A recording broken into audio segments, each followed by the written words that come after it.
আসার পরে যেটা মনে হলো যে একটা অনুষ্ঠান শুরুর পূর্বেই যে প্রি প্রোগ্রাম, এই প্রোগ্রামে এত মানুষ থাকতে পারে, এত প্রাক্তন ছাত্র থাকতে পারে, এটা আসলে আমার কল্পনায় ছিল না। এত স্টুডেন্ট উপস্থিত রয়েছে এবং এটা একটা শতবর্ষী স্কুল, একটা অনেক গর্বের বিষয়। আমরা হাতে গোনা সংখ্যায় কয়েকটা স্কুল রয়েছে যেগুলো শতবর্ষী স্কুল, তার মধ্যে কদরকিল সরকারি উচ্চ বিদ্যালয় একটি অন্যতম। এবং এই স্কুলের যে সুনাম ঐতিহ্য আমি শুনেছি, আমি খুবই মুগ্ধ হয়েছি। একটু আগে বলতেছিল যে স্যার খুবই মিশুক, স্যার সবার সাথে মিশে ভাব নেয় না। আমি গাড়ি থেকে ভাব নিয়ে নামছিলাম, কিন্তু এখানে যখন আসলাম তখন নিজেকে এখন আসলে খুব ছাত্র মনে হয়েছে, যে আমি মনে হয় আমার স্কুলে ফিরে গেছি, এরকম একটা মনে হয়েছে। তখন আর ভাবটা আসলে রাখতে পারি নাই। আসলে মানুষের জীবনে তো অনেকগুলো পর্যায় থাকে। যদি আমরা আমাদের পাঠ্য বিষয়গুলো ধরি, প্রাথমিক, হাই স্কুল, কলেজ, ভার্সিটি, বা তারপরে যদি অন্যান্য বিষয়গুলো থাকে হায়ার স্টাডিজগুলো, তো এই ক্ষেত্রে স্কুলের স্মৃতিগুলো খুব বেশি মনে থাকে।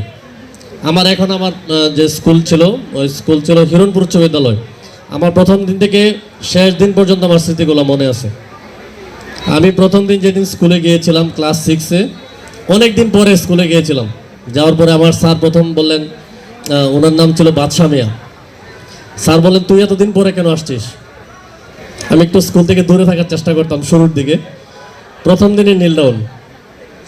তারপর যখন বাংলা স্যার আসছিলেন, হানিফ স্যার, আমার চুল একটু লম্বা ছিল, স্যার আবার এগুলো পছন্দ করতেন না। তো আমার চুল স্যারের বেদ দিয়ে দেখলেন যে না, স্যারের যে রুলস এটা অনুযায়ী মিলতেছে না, তো দুম পিট না গেলাম প্রথম দিনই। গণিতের স্যার ছিলেন, ওনার নাম ছিল আনোয়ার স্যার। ওনার হাতে যে কী পরিমাণ শক্তি, এটা এখন আমি টের পাই। গণিত প্রথম দিন দিয়েছে, আমি পারি নাই, এমন জোরে বাড়ি দিয়েছে দুইটা, আমার হাত উপরে ওঠে নাই, হাত নিচে ছিল।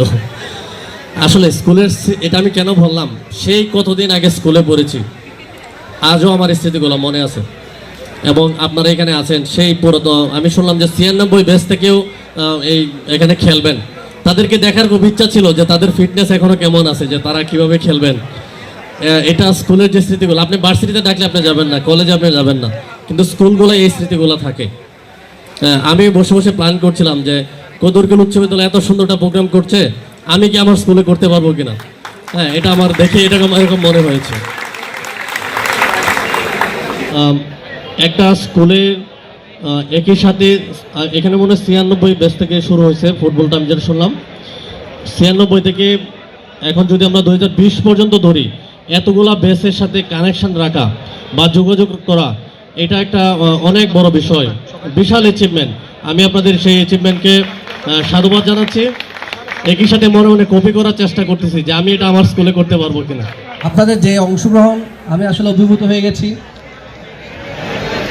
আমাদের জীবনের সবচেয়ে বেস্ট যে মেমোরিজগুলো থাকে, ওইগুলো হচ্ছে স্কুল জীবনে।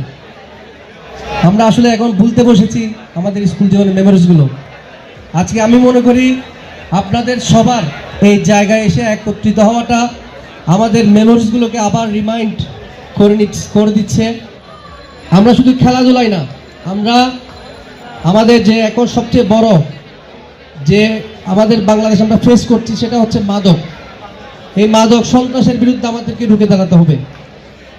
আমরা যারা নবীন আছি, আমরা যারা যুবক আছি, আমাদের সবাইকে আমাদের নিজ নিজ এলাকায় এই মাদকাসক্ত থেকে আমাদের যুব সমাজকে, ছাত্র সমাজকে রক্ষা করতে হবে। এই কদরকিল সরকারি উচ্চ বিদ্যালয়ের প্রাঙ্গণে আমরা যাদেরকে দেখতে পাচ্ছি, আমার মনে হচ্ছে আজকে আমাদের ঘরের ছেলেরা এতদিন বিভিন্ন কর্মক্ষেত্রে বাইরে ছিল, আজকে তারা ঘরে এসছে, এই প্রাঙ্গণকে মুখরিত করেছে। এটি একটি বিদ্যালয়ের জন্য অত্যন্ত গুরুত্বপূর্ণ।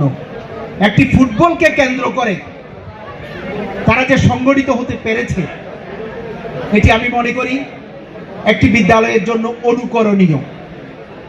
আমরা ইতিমধ্যেই কদরকিল স্কুলের যে ফুটবল ফুটসালের যে আয়োজন, সেটির অনুকরণে অনেক শিক্ষা প্রতিষ্ঠান এই কাজটি করছে। এখানে হয়তো সবাই ফুটবলের সাথে জড়িত নয়, কিন্তু একটি ফুটবল উৎসবকে কেন্দ্র করে সবাই তারা যাতে ঘরে ফিরে আসছে মনে হয়। আমি আবেগে আপ্লুত, আগেও বলেছিলাম, গত সিজনে আমি বলেছিলাম যে এ ধরনের আয়োজনের মাধ্যমে একটি বিদ্যালয়ের যারা প্রাক্তন শিক্ষার্থীরা একটি বিদ্যালয়ের অ্যাসেট, আমি মনে করি তারা বিদ্যালয়ের সম্পদ, সেই সম্পদ আজকে এই বিদ্যালয় প্রাঙ্গণে আসছে।